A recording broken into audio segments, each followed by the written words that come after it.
Yeah, hi guys. Yeah, welcome to my YouTube channel again. Today I want to show you how to service the washing machine. Most of the people they tend to throw away the washing machine when it's not necessary to throw it away, thinking that is now making their washing dirty. But the only thing that you need to do is just to service your washing machine. So bear with me and stay with me. Watch and see how this type of a washing machine is being serviced.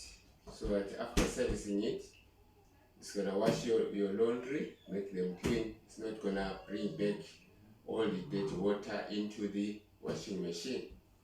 Okay, let's go and see how it's done.